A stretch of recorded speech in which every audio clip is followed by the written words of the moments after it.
pasti sedih. Pasti sedih lah, kaget, sedih. Pengen langsung peluk Evelyn, tapi kan saya jauh. Itu aja. Gimana jogetnya? Apa kami joget-joget papa? Ding ding tak ding ding. Ustadz Al-Habsyi sudah kawin kurang lebih 7 tahun yang lalu. Dan dia sudah punya anak 2. Itu Putri sama sekali tidak tahu.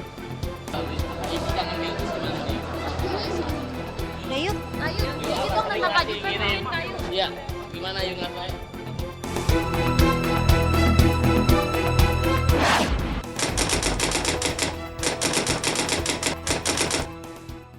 Tak pernah terbayang akan jadi seperti ini pada akhirnya. Inilah kumpulan berita terpanas dalam sepekan. Sidang perdana perceraian pasangan Aming dan Evelyn yang menikah 4 Juli 2016 lalu rencananya akan digelar pada 23 Maret 2017 mendatang di Pengadilan Agama Jakarta Selatan. Sejak permohonan talak dilayangkan Aming, pasangan ini dikabarkan tak lagi pernah bertemu. Namun seminggu sebelum persidangan, Aming dan Evelyn kembali dipertemukan oleh ibunda Evelyn yang khusus datang dari Jepang dan ingin bertemu anak serta menantunya. Menurut ibu Evelyn, Aming dan Evelyn justru terlihat mesra melepaskan kerinduan layaknya pasangan yang tak sedang menghadapi prahara. Apakah Aming dan Evelyn akan rujuk dan membatalkan perceraian mereka atau tetap melanjutkan sidang perceraian mereka? Tak bisa untuk teruskan dunia kita. Iya, kangen-kangenan. Pokoknya kita kemarin itu tidak membicarakan masalah perceraian, itu aja. Malah kita jadi penonton ya Bun ya. Ngeliat mereka suap-suapan yang tadi gue bilang. Iya, itu Suap-suapan aja. gitu, bercanda-bercanda gitu. Seperti kayak nggak ada Ada masalah. harunya, ada senang-senangnya, kita makan-makan kan. Ya pokoknya udah saya serahkan sama. Untuk itu ya sedikit saya udah ya ada ya pertanyaan, cuma saya nggak mau ungkap di sini gitu ya. Gitu ya namanya. Saya nggak ingin semua orang tahu, itu aja. Ada sedikit pembicaraan. Itu pasti sedih lah, kaget, sedih. Pengen langsung peluk Evelyn, tapi kan saya jauh. Harus berpisah, aku akan tetap setia bila memang ini ujungnya.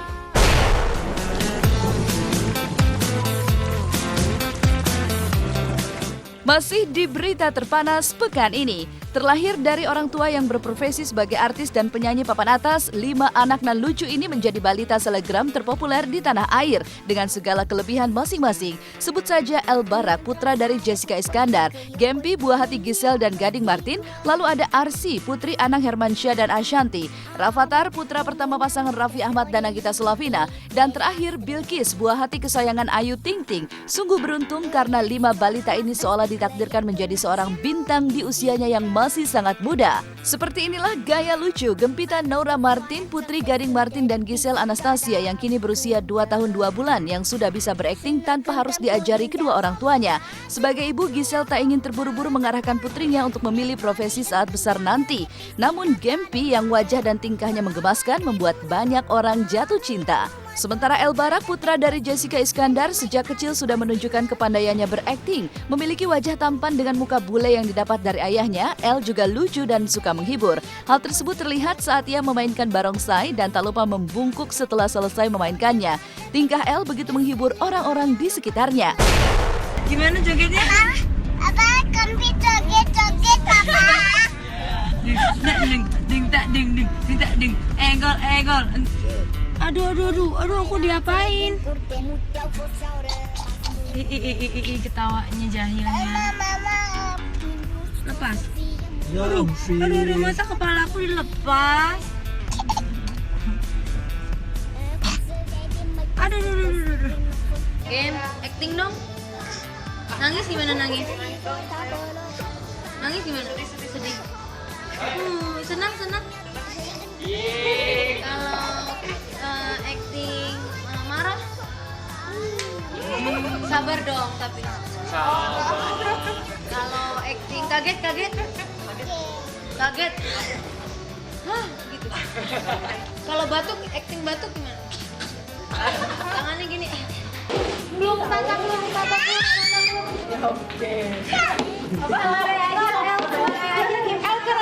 El kerai aja. Saya mau saling barongsainya tuh.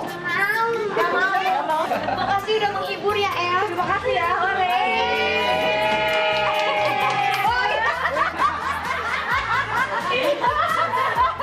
Gimana? Terima kasih yang nunduk-nunduk gitu kan. Itu diajarin guys. Enggak, itu nggak diajarin, itu kayaknya nonton. Kemarin tuh kan waktu tahun baru Cina kan kita ke mall yang ada barongsainya. Terus udah gitu barongsainya abis gunjreng tuh begitu. Terus dia nangkep, terus habis dia barongsai sekarang dia selalu begitu.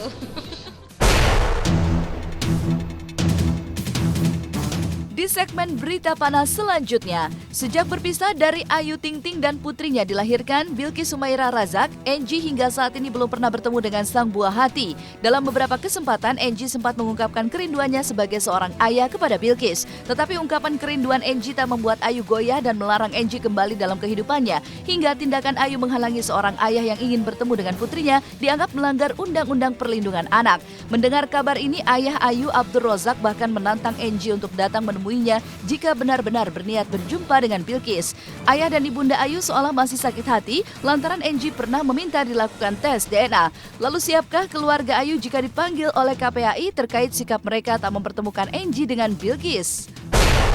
Nggak usah diladenin, nggak usah diladenin.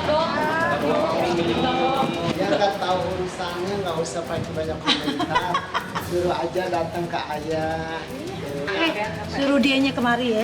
Suruh dianya kemari kalau dia jantan. Itu aja. Nggak usah banyak ngomong apa-apaan. Dulu dia mau tes DNA kan. Ya udah. Nggak ngakuin. Sekarang mau ngakuin gimana sih? Sekarang mau bikin macam-macam. Nggak usah ngurusin keluarga ayah lagi. Ayu sama anaknya udah nyaman ya. Udah senang, udah enjoy sama ayah, sama ibu, sama Bilqis. Urusin aja keluarganya, ya. Ayo,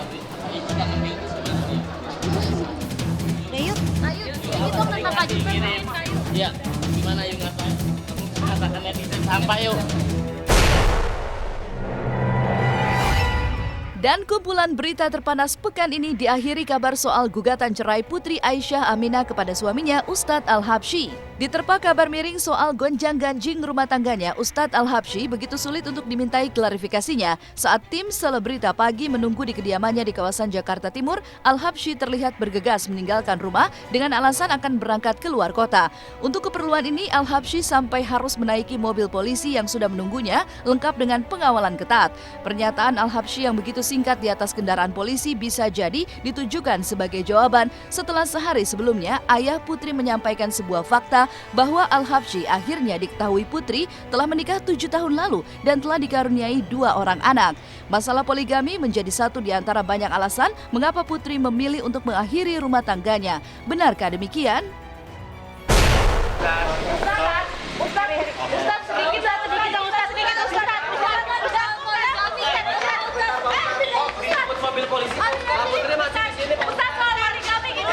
Ya, apa yang ada di pemberitaan bahwa saya tidak pernah pulang dari Agustus itu sebentuk kebohongan.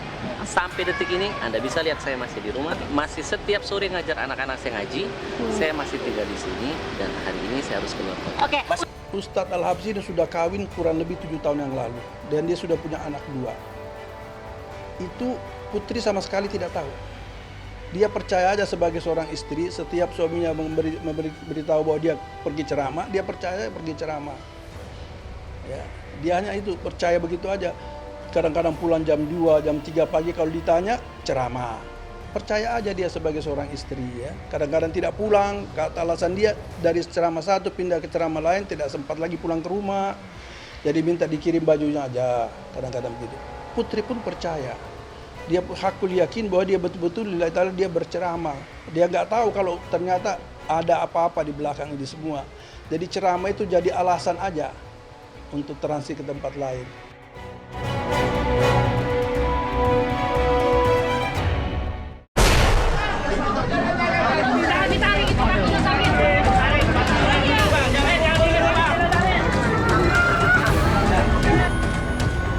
Ibu kota dihadapi sebuah tragedi. Lift yang berisi sejumlah orang di pusat perbelanjaan Blok M Square, Jakarta Selatan terjatuh Jumat siang kemarin sekitar pukul 13.00 waktu Indonesia Barat.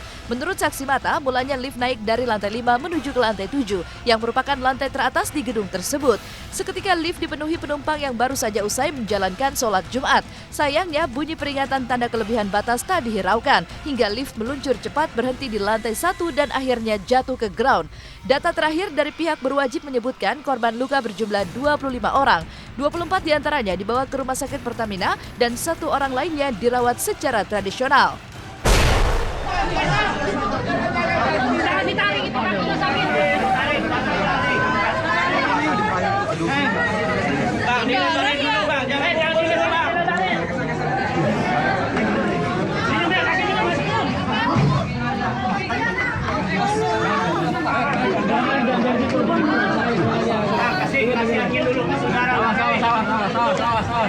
Sesuai dengan kita inventarisir di Rumah Sakit RSPP, 24 korban terdiri dari 5 wanita dan 19 pria. Dan malam ini akan dilakukan tindakan lanjut yaitu operasi pada yang cedera kaki atau itu akan dilakukan operasi sebanyak 11 orang. Sementara 1 orang korban yang berada di TKP sudah dibawa oleh pihak manajemen untuk berobat secara tradisional. Turut berprihatin atas terjadinya musibah lift jatuh di Blok M Square. Ini mudah-mudahan buat korban diberikan ketabahan, kesabaran, dan segera diberikan kesembuhan. Kita turut prihatin karena ya itu musibah ya. Setiap orang nggak tahu kapan akan datangnya musibah terjadi. Ya, jadiin pelajaran aja buat semuanya, buat yang tertimpa musibah semoga dikasih kesabaran. Kalau yang maksudnya sakit semoga cepat dikasih kesembuhan. Evakuasi segera dilakukan pasca terdengar dentuman keras di lantai ground. Suasana sempat kacau karena korban yang berada di dalam lift berdesak-desakan ingin segera keluar. Semua dalam kondisi panik. Sementara di Rumah Sakit Pusat Pertamina, Jakarta Selatan, keluarga korban memberi dukungan kepada sanak saudara mereka yang terluka akibat tragedi lift tersebut.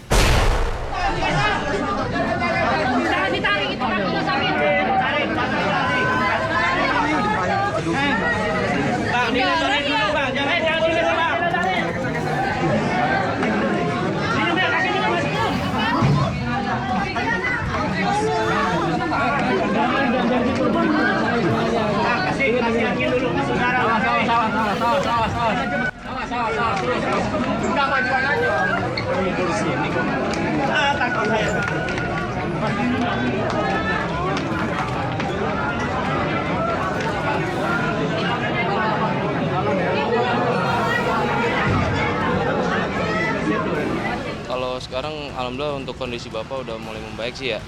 Paling ya hanya sebagian ankle sininya aja dia yang agak belum dioperasi, kan katanya mau dioperasi. Karena kan ini tinggal nunggu antrian ini. Makanya untuk saat ini kita nginep. Orang tua saya masih nginep baru dorong sana. Buka usaha ke sana, terus setelah sholat Jumat, tapi alhamdulillah tuh masih bisa jalan kaki sampai warung. Sampai usaha itu. Tapi balik lagi karena memang mungkin baru terasanya pas sampai di warung itu bagian sininya.